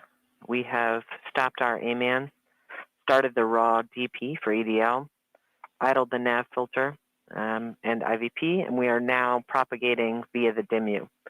We've powered on our UHF, but it's not yet transmitting, and the anchor has complete. We expect our next anchor to start in 2 minutes. Copy activity.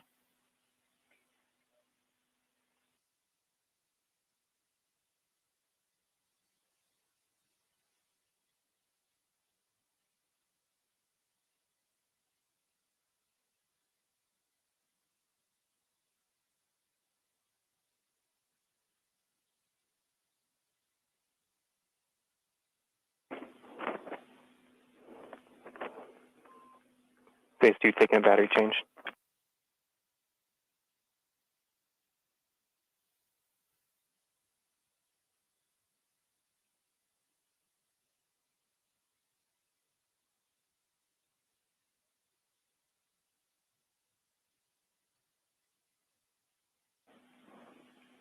Phase 2 back on that.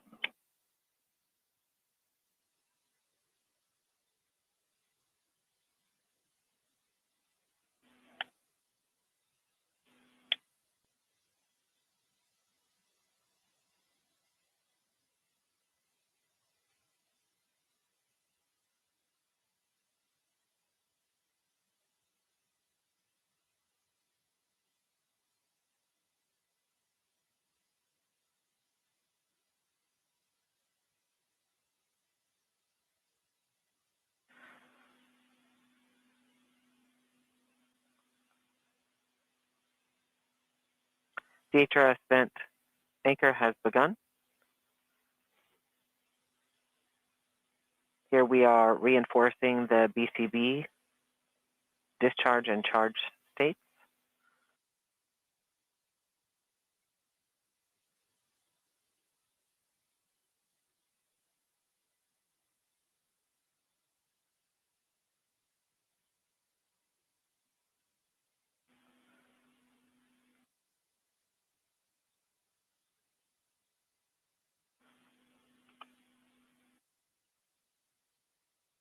We are powering on the pyro firing cards.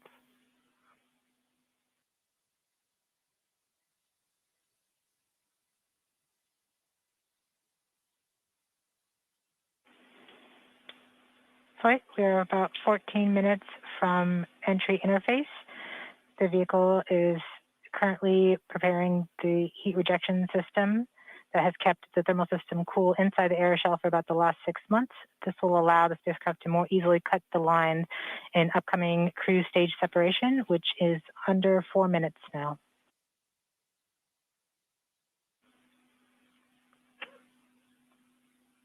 We have now enabled the Rover Pyro bus.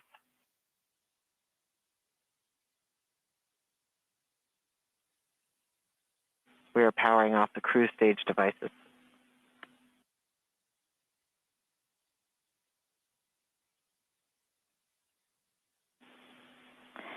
The vehicle is preparing for the upcoming cruise stage separation in about 3 minutes, 15 seconds by powering off all the devices on the cruise stage in order that they can be safe once the cruise stage is jettisoned.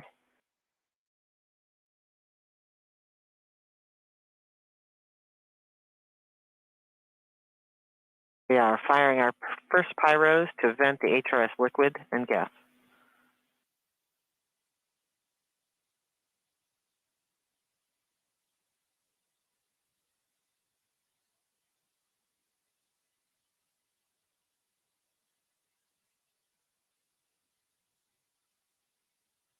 The HRS vent anchor is complete.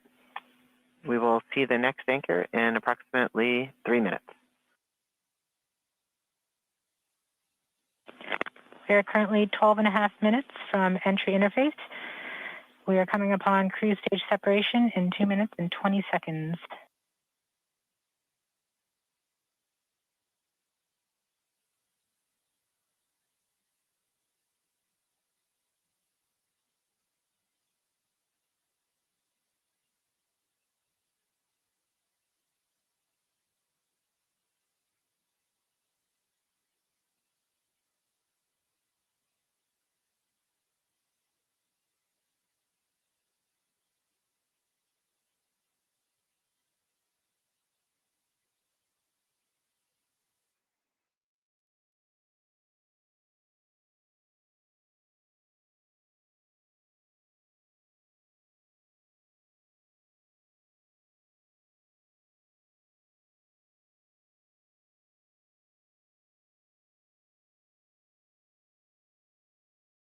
We're about 1.5 minutes from cruise stage separation, about 11 minutes, 20 seconds from entry interface.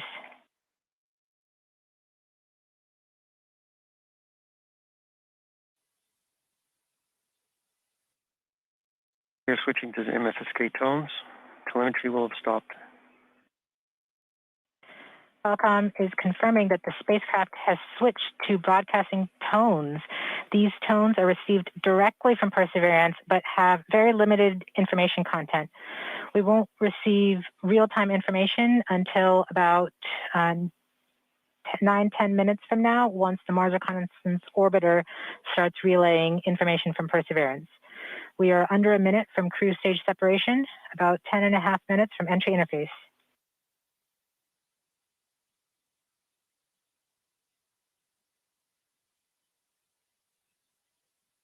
We are seeing the heartbeat tones.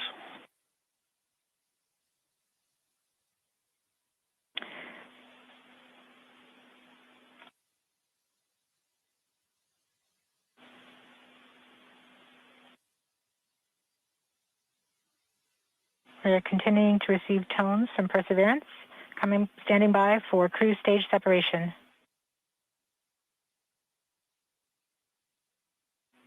RCS priming.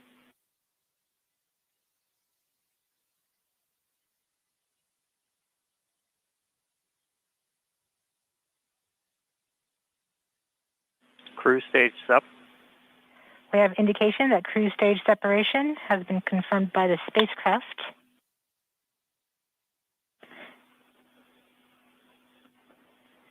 In about 1 minute, Perseverance's landing software will wake up and begin the final preparations for entry.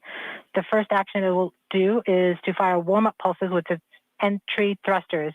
These pulses ensure that the spacecraft gets the thrust that it wants during entry interface. We're about 9 minutes from entry interface.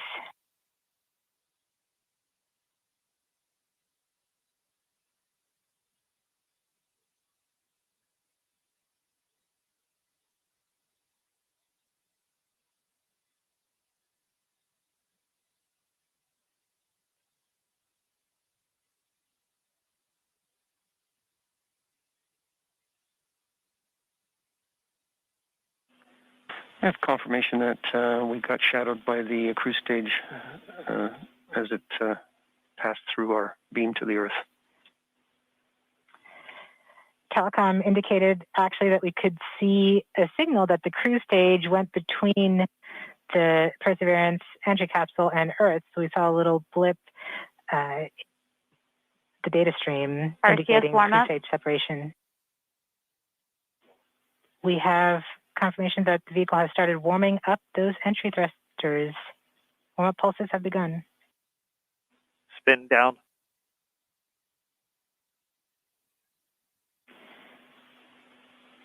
At this point, the spacecraft is trying to stop its spin CBM. from the cruise 2 revolutions per minute down to 0, and then will turn to its desired orientation from entry. It will separate the 2 balance masses that has kept it balanced during all of cruise. This will allow the entry capsule to have lift when it enters the atmosphere. We have confirmation that the spacecraft has turned to the desired entry attitude. We're about 7.5 minutes from entry interface.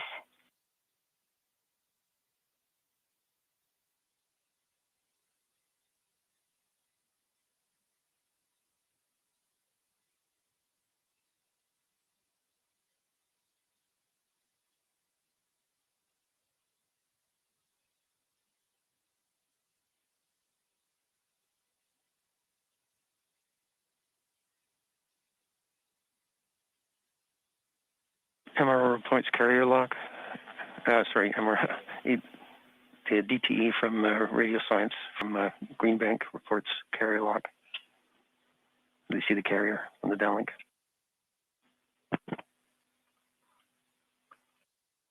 Flight level 1. We are continuing to wait for entry interface. We're about 6 minutes and 45 seconds from entry interface. We have confirmation from Greenback that they are receiving direct to Earth telemetry via that path. The spacecraft Perseverance is currently transmitting heartbeat tones. These tones indicate that Perseverance is operating normally and has nothing significant to report. This is as expected. We're currently just over 6 minutes from entry interface.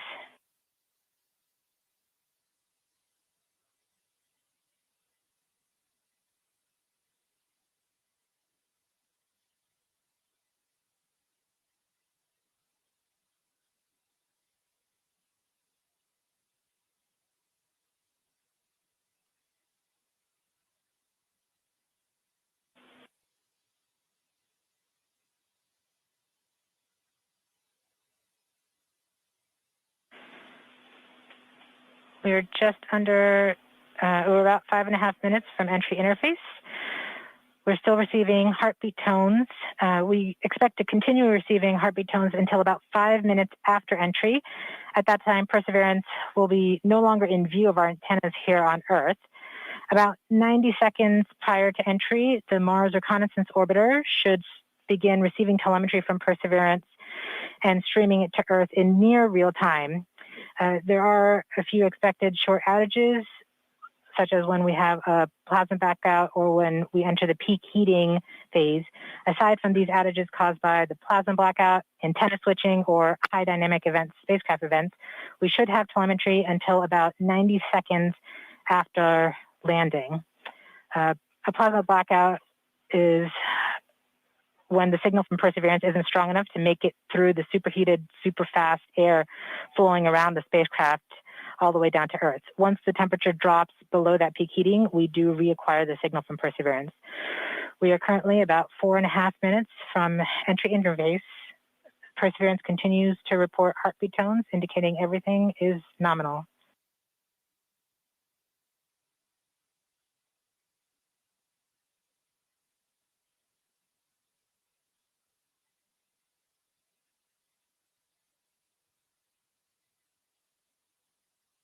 MRO reports the electro radio is powered on, ready to receive signals from the lander.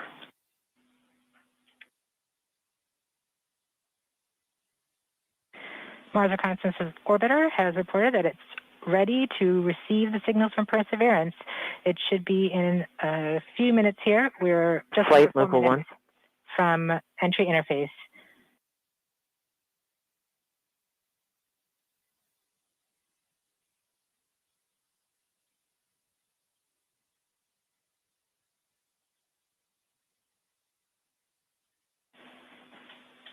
Around this time, a second spacecraft, MAVEN, should begin picking up telemetry from Perseverance and will continue to record that telemetry until several minutes post-landing.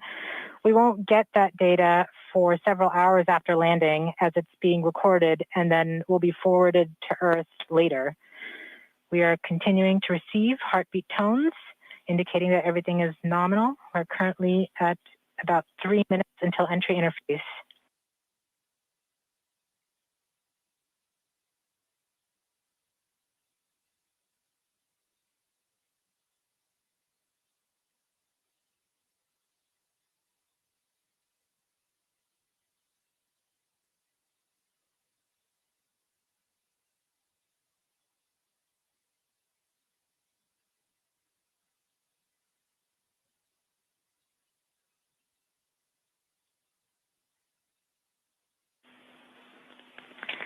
We are 2 minutes from entry interface.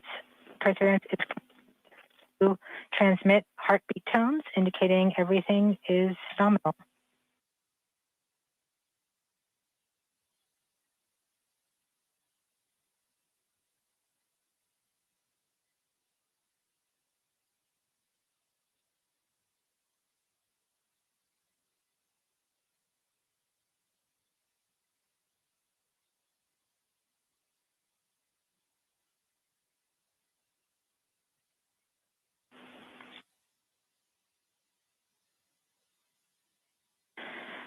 We're just under 2 minutes from entry interface. As it gets closer to Mars, Perseverance is actually being pulled in by gravity and accelerating. By the time Perseverance reaches entry interface point, it should be going just under 5.4 kilometers per second. We're at about 90 seconds from entry interface and standing by for Mars Reconnaissance Orbiter to pick up the telemetry.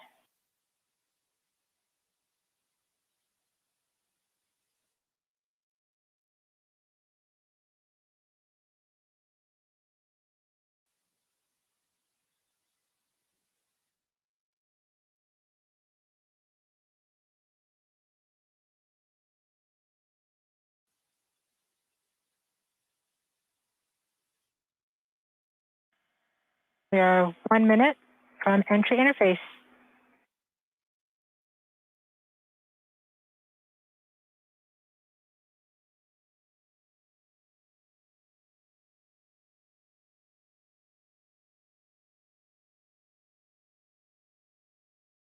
MROs are in receive mode. We have confirmation that the Mars Reconnaissance Orbiter is now relaying data from Perseverance. We're about 30 seconds from entry interface. Perseverance is going about 5.2 kilometers per second and is about 190 kilometers altitude above the surface of Mars. Confirm UHF data flow.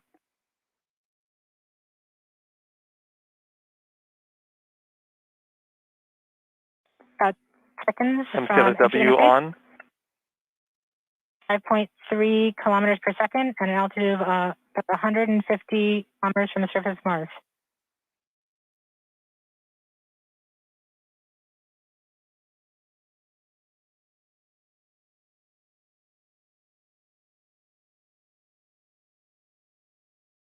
Entry. They have confirmation of entry interface. Perseverance is currently going 5.3 kilometers per second at an altitude of about 120 kilometers from the surface of Mars.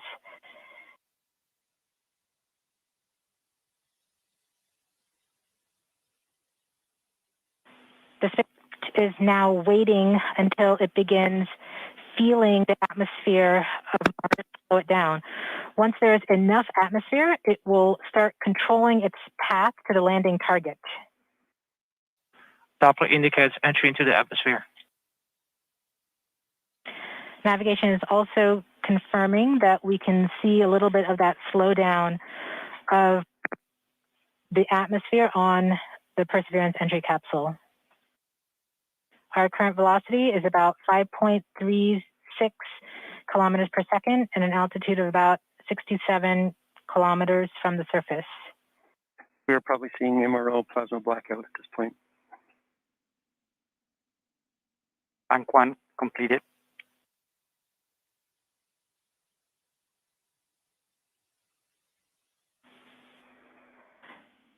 MRO has lost log. Also indicate reversal, bank reversal. We have indications that Perseverance is now performing bank reversals in the atmosphere. These are the steps in order to control its distance to the landing target. Perseverance has just passed through the point of maximum deceleration and has indicated that it felt approximately 10 Earth Gs of deceleration. MRO has lock again. Doppler indicate reversal. Bank 2 complete. We saw a small outage of the UHF telemetry from Mars Reconnaissance Orbiter during that peak heating phase, likely caused by the plasma blackout. Perseverance is still continuing to perform bank reversals in the atmosphere to control its distance to the landing target. Doppler indicate reversal. End of range control, range minus 1.9 kilometers, cross range minus 2.4 kilometers. Perseverance is going about 1 kilometers per second at an altitude of about 16 kilometers from the surface of Mars. We have entered heading alignment, which means Perseverance is no longer trying to control the distance to Mars, but to the target on Mars, but instead is flying straight to the target.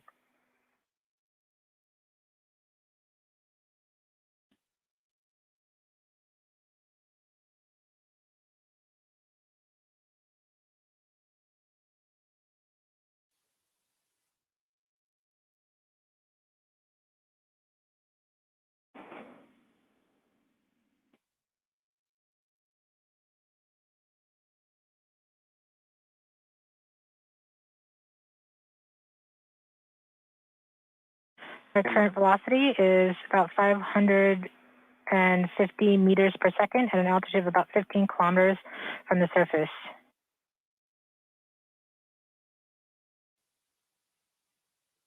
MRO is reporting good telemetry log. We are coming upon the start.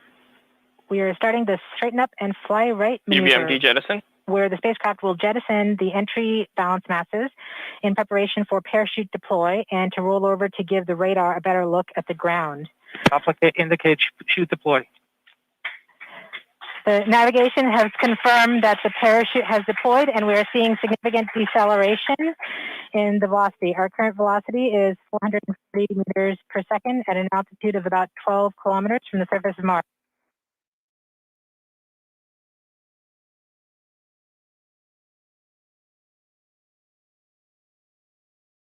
Heat shield set. Perseverance has now slowed to subsonic speeds and the heat shield has been separated. This allows both the radar and the cameras to get their first look at the surface. Current velocity is 145 meters per second at an altitude of about 9.5 kilometers above the surface.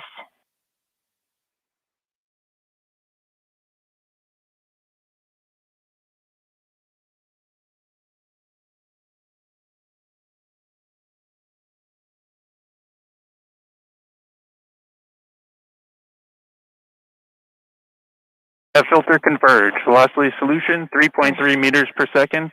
Altitude 7.4 kilometers. Now has radar lock on the ground. Current velocity is about 100 meters per second, 6.6 kilometers above the surface of Mars. Perseverance is continuing to descend on the parachute. We are coming up on the initialization of terrain relative navigation and subsequently the priming of the landing engines. Our current velocity is about 90 meters per second at an altitude of 4.2 kilometers. LVS valid. We have confirmation that the lander vision system has produced a valid solution and part of terrain relative navigation. Priming. TBA is nominal. We have priming of the landing engines.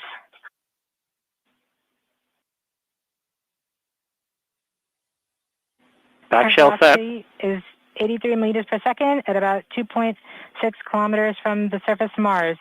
We have confirmation that the back shell has separated. We are currently performing the divert maneuver. Current velocity is about 75 meters per second at an altitude of about 1 kilometer off the surface of Mars. Here in safety Bravo. We have completed our terrain relative navigation. Current speed is about 30 meters per second, altitude of about 300 meters off the surface of Mars. SPS level. Constant velocity 104. Constant velocity accordion, altitude air. We have started our constant velocity accordion, which means we are conducting the sky crane, about to conduct the sky crane maneuver. We've lost direct to Earth tones. Throttle down. Sky crane maneuver has started. About 20 meters. Tango Delta. Nominal. We're getting signals from MRO. Remu stable. UHF is good. Touchdown confirmed. Perseverance safely on the surface of Mars, ready to begin seeking the signs of past life.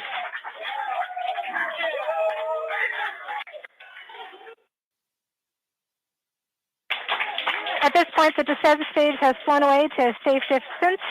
Perseverance is continuing to transmit direct through Mars Reconnaissance Orbiter to Earth.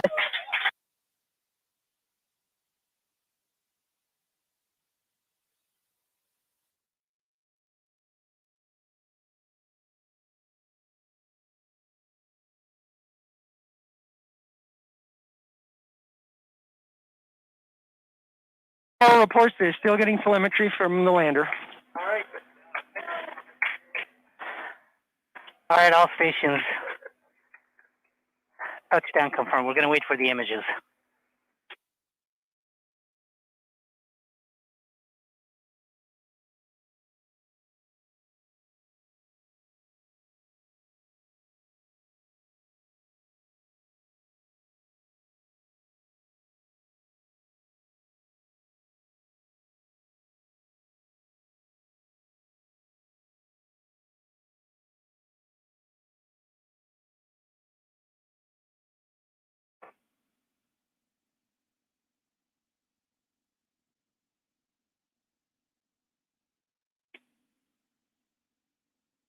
OL3, OL1, you have what you need?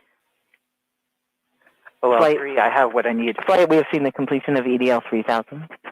Copy. Copy activity. That is as expected.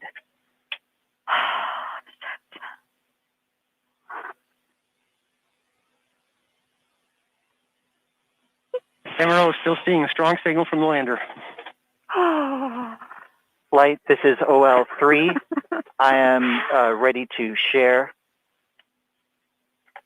OL3, you are go.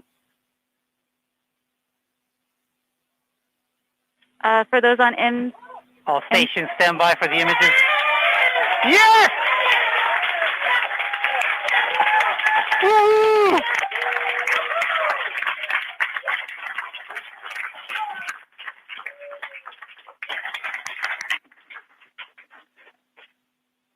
Flight, this is OL3. I have the target point on the map when you are ready. We are ready, OL3. Go for it.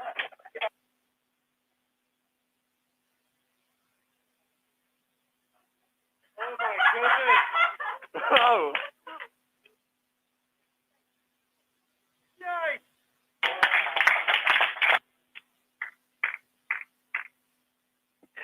Oh my goodness! Flight, I'll be moving in, showing you the safe zone that we've landed in.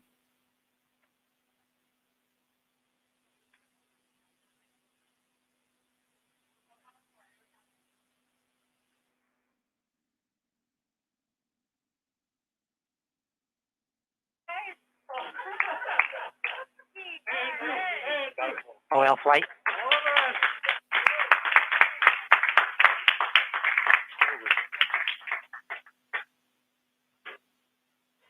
TRN. TRN. Can we get the cliff image, OL?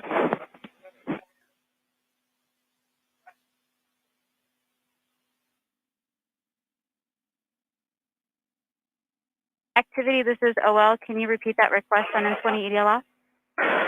OL, can we get the other image? Should show the cliff. I'm sorry, say what image again? I'm not understanding. Flight OL3. OL3. You can see we've landed about 35 meters from the nearest rocks that we could identify from orbit by their shadows. Copy OL3. TRN in action. Oh. Take that, Desiree. Woo!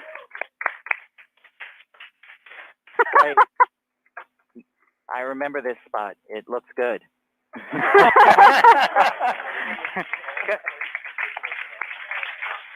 Copy OL3. I'm sure that you have seen them all and you recognize them all. So.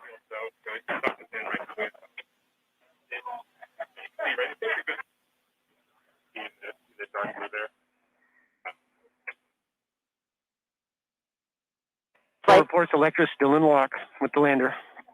Flight, we have seen the transition to surface. EDL is done. Woo! Woo-hoo! Transition to surface. All stations are. Thank you, MRO.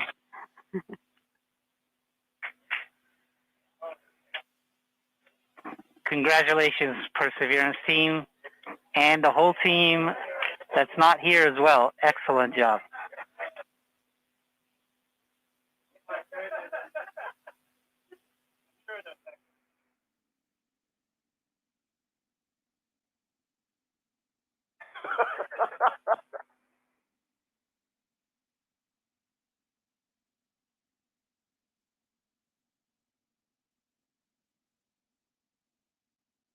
All stations on M20 EDL ops, we have transitioned to surface as reported downstairs. If you're part of that story to the surface team, make sure you're starting to work those inputs, please.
OL1, this is AL2, voice check.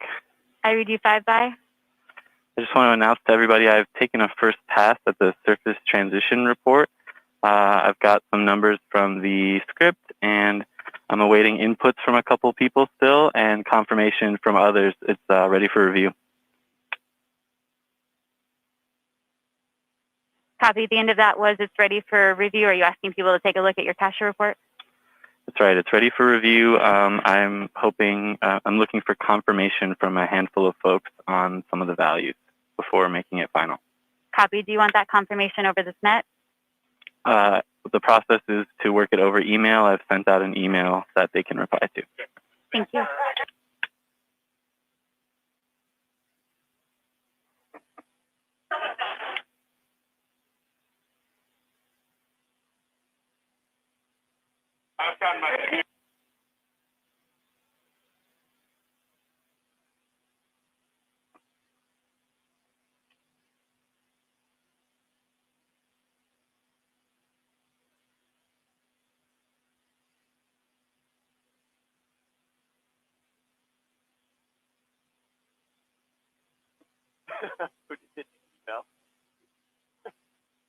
Yeah. Really?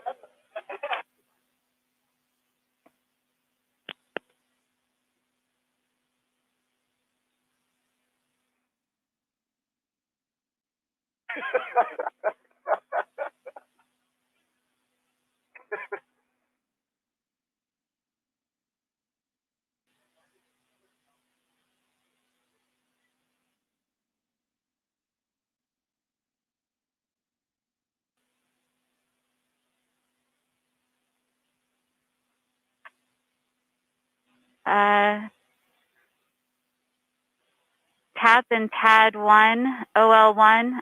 Can we go ahead and get handoff ready to go for our final Monte Carlo for today?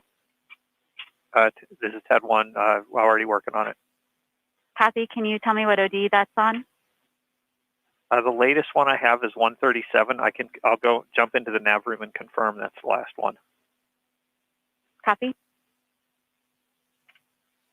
Oh, well, this is TAP 1. We're ready to run that Monte Carlo when the handoff is ready. Copy. Thanks, TAP 1. TAD 1, this is TAD 2. So TAD 2? Oh, sorry. TAD 1, this is TAD 2. Go Ace. Just wanted to get permission to release the tracking stations and the NOPEs and everybody. TAD 2, TAD 1 is currently talking to Nav. Stand by.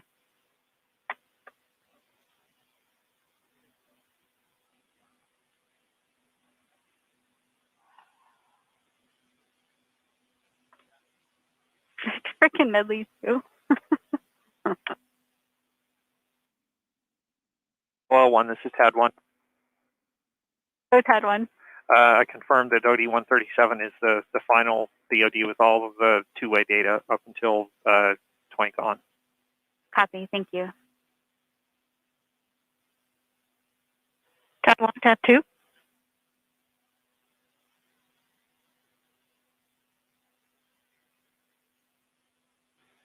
Sorry, Tad 2, were you calling Tad 1? Indeed, I was wondering if you wanted to cancel that last Monte Carlo before we start this one, or if I should get HBC on it so you can focus on the handoff. How far along is it?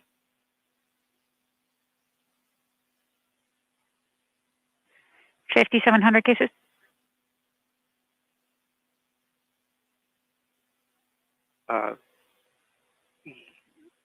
Yeah, I'll go ahead and kill it.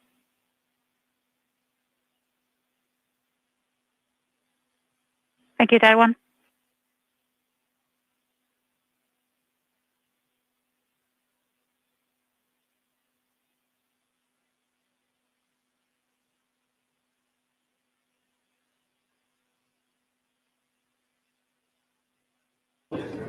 Thanks so much, Raquel.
What was that for?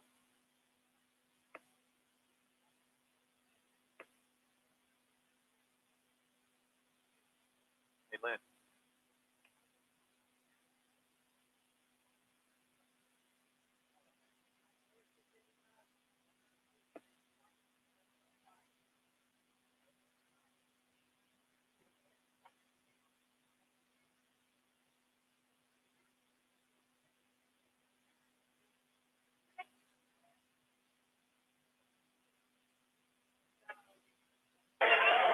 Okay, all stations. Everyone. Everyone.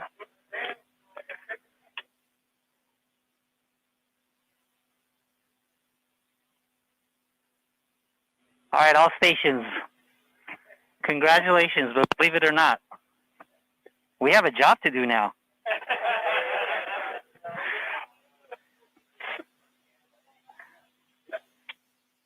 OL1, TAD 1. Go TAD 1. Are we ready to look at the handoff? Surface flight, this is flight. Yes, please. Should I go ahead and just share it in the WebEx that we're working now? Yes, please. Go ahead, flight. Just TAD 1, want to do we have confirm your that eyes? your team is ready to receive Perseverance. I am paying attention. Copy. We are ready to receive Perseverance. Okay, are you ready for the briefing? The new one is on the left. Not yet. The 121 is on the right. We'll let the team here have. Not yet. We'll let the team here have a few minutes with the telemetry, and then we'll do our briefing. Remember to put the details in capture for your counterpart on the surface team. OD 137 spread. And then we will do an over VOCA report. And I don't think anything else actually changes Flight, this in is this. Surface 50. Are you staying on Mars 20 ops or other switching than, to Mars 20 surface hang on, ops? before I scroll too far down, I want to confirm. We are going to remain on M20 off OD 112 EPU 3. Copy. The only other relevant change here is going to be the OD 137 spread ESF. And we don't have any other relay orbiter changes, correct? None that I care for us to incorporate. I don't think so. TAD 1, your screen resolution, I can't actually read stuff very well, but you're saying it out loud, so I'm just trusting that what you're saying is what's there, just so you know. Copy. But I think what you described makes sense to me. And we have no orbiter file deliveries from Monte Carlo this morning. Thanks for confirming, TAP 1. Flight activity FNAP for 2. Copy. And there's no other Flight version nav. changes. Go nav. No other notes. So nav is going to go off net. That's it. Great success Should on we the add a note that surface just says mission. final, That's what's great. Thank you. final OD from Nav, you don't want to continue? Yeah, that's a good Nothing for idea. you to do? Thank you. TAP, are you good with this handoff? Nav, we want am to good. extend tremendous Thank you very much. gratitude for your efforts to you and your team and for giving us a great trajectory here. You're welcome. EDL OL 1 or 3, this is EDL phase on EDL